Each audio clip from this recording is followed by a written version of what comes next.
ചെന്നൈയിൽ നിന്ന് ശ്യാമിലി ചേരുന്നുണ്ട്. ശ്യാമിലിയുടെ ആരാണ് ഈ സംഘത്തിലുള്ളത്? അമ്മയാണ് അതിലുള്ളത്. അവര് എപ്പോഴാണ് അവസാനം ഫോണിൽ വിളിച്ചേ? ഞങ്ങൾക്ക് ഞാൻ നൈറ്റ് 11 o'clock വരെ ഞങ്ങൾ സംസാരിച്ചിട്ടുണ്ടായിരുന്നു. വീഡിയോ കോളൊക്കെ ചെയ്ത് അവിടെ ഇഷ്യൂസ് ഒന്നും ഇല്ല എന്നാണ് പറഞ്ഞത്. മഴയും നോർമൽ ആയിട്ടുള്ള ഒരു മഴയേ ഉള്ളൂ, ഇഷ്യൂസ് ഒന്നും ഇല്ല എന്ന് പറഞ്ഞു. അത് കഴിഞ്ഞിട്ട് ഇന്നലെ രാവിലെ ഞങ്ങൾക്കൊരു 7:58 മെസ്സേജ് ഇട്ടിട്ടുണ്ടായിരുന്നു. ട്രാവലിംഗ് ടു ഗംഗോത്രി എന്ന് പറഞ്ഞിട്ടാണ്, വിത്ത് ഫോട്ടോ ഡീറ്റെയിൽസ് അങ്ങനെ പറഞ്ഞിട്ടുണ്ടായിരുന്നു നമ്മുടെ അടുത്ത്. അതിനുശേഷം നമുക്ക് പിന്നെ കണക്ട് ചെയ്യുമ്പോഴൊന്നും കണക്ട് ചെയ്യാൻ പറ്റുന്നുണ്ടായിരുന്നില്ല. ഇപ്പൊ ഫോണിൽ വിളിക്കുമ്പോൾ സ്വിച്ച് ഓഫ് പറയുന്നത് അല്ലേ? അതെ അതെ, ഇപ്പൊ ഇന്നലെ തൊട്ടിട്ട് സ്വിച്ച് ഓഫ് ആണ്. എന്ന് പറഞ്ഞാൽ അവര് പക്ഷേ അവരെ 1:15 സംസാരിച്ച ഒരാളുടെ മകൻ ഡോക്ടർ രഞ്ജിത്ത് സംസാരിച്ചിരുന്നു ആലപ്പുഴയിൽ നിന്നും. 1:15 വരെ അവരുടെ ഫോൺ ഓണായിരുന്നു.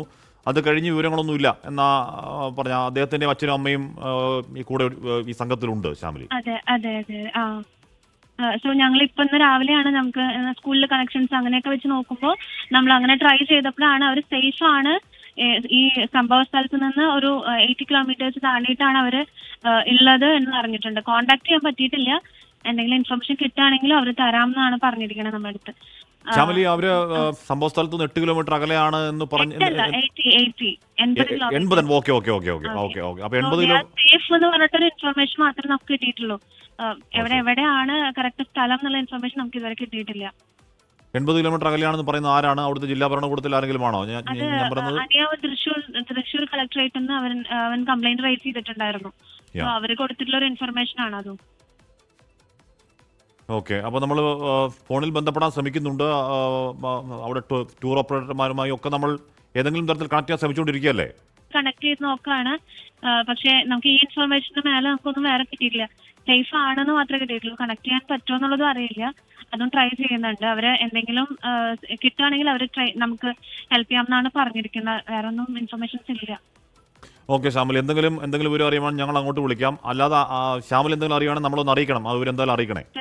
തീർച്ചയായിട്ടും. Okay, thank you.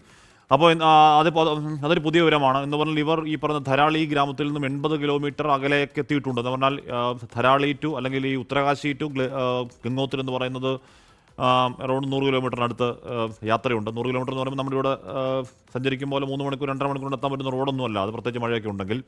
അപ്പോൾ ആ 100 കിലോമീറ്റർ 80 കിലോമീറ്റർ അപ്പുറം എന്ന് പറഞ്ഞാൽ ഗംഗോത്രിക്ക് അടുത്തേക്കൊക്കെ എത്തി. അപ്പോൾ അങ്ങനെയാണെങ്കിൽ മറ്റു രീതിയിൽ ആശങ്കപ്പെടേണ്ട സാഹചര്യമില്ല, നമുക്ക് ആവർത്തിച്ച് സ്ഥിരീകരിക്കാൻ പറ്റുന്നുണ്ട്. പക്ഷേ ഇവർ കൃത്യമായി എവിടെയാണ് എന്ന കാര്യം നമുക്കറിയാൻ കഴിയുന്നില്ല. എവിടെയാണ് എന്താണ് അവർ കുടുങ്ങിക്കിടക്കുന്ന സാഹചര്യം എന്താണ്, മുന്നിലേക്ക് റോഡിലെ പിന്നിലേക്ക് വരാൻ കഴിയുമോ എന്താണ് എന്നതിനെപ്പറ്റി നമുക്ക് അറിയാനേ കഴിയുന്നില്ല. നേരത്തെ രഞ്ജിത്ത് പറഞ്ഞത് 1 അല്ല 4 ബസ്സുകൾ അവിടെ എവിടെയൊക്കെ കുടുങ്ങിക്കിടപ്പുണ്ട്. അപ്പോൾ 4 ബസ്സുകളിൽ ഒന്ന് നമ്മുടെ 28 മലയാളികളടക്കം, കേരളത്തിൽ നിന്നുള്ള 8 മലയാളികളടക്കം, മുംബൈ മലയാളികളടക്കം പോയി 28 പേരുടെ ബസ്സാണ് അതിലൊന്ന് എന്നാണ് അറിയാൻ കഴിയുന്നത്. പക്ഷേ ഇവരെ ആരെയും ഫോണിൽ ബന്ധപ്പെടാൻ കഴിയുന്നില്ല. ഫോൺ അവസാന നിമിഷം റേഞ്ച് കാണിച്ച സ്ഥലം ലൊക്കേറ്റ് ചെയ്യാനുള്ള ശ്രമങ്ങൾ നടത്തുന്നുണ്ട് ഡോക്ടർ രഞ്ജിത്തും അവരൊക്കെ. എന്തായാലും അറിയാൻ കഴിയുന്ന ഇവർ സേഫാണ് എന്ന കാര്യം, അത് ആശ്വാസകരമായ വാർത്തയാണെന്ന് പറയുമ്പോൾ തന്നെ ഇവരുടെ അവസ്ഥ എന്താണെന്നോ എങ്ങനെയാണ് അവരെ രക്ഷപ്പെടുത്താനുള്ള ഒരു വേ ഔട്ട് എന്നതിനെക്കുറിച്ച് ആർക്കും ഇതുവരെ ഒരു വ്യക്തതയും ക്ലാരിറ്റിയും ഇല്ല. അതിനാദ്യം വരേണ്ടത് അവരുടെ ലൊക്കേഷൻ ആണെന്ന് ഇവിടെ മനസ്സിലാക്കാൻ. ലോകത്തെവിടെയായാലും ഏത് സമയത്തും 24 വാർത്തകളും ഓഗ്മെന്റഡ് റിയാലിറ്റി പാക്കേജുകളും എക്സ്പ്ലെയിനറുകളും വിശദമായി കാണാൻ ഞങ്ങളുടെ യൂട്യൂബ് ചാനൽ നിങ്ങൾക്ക് സബ്സ്ക്രൈബ് ചെയ്യാം.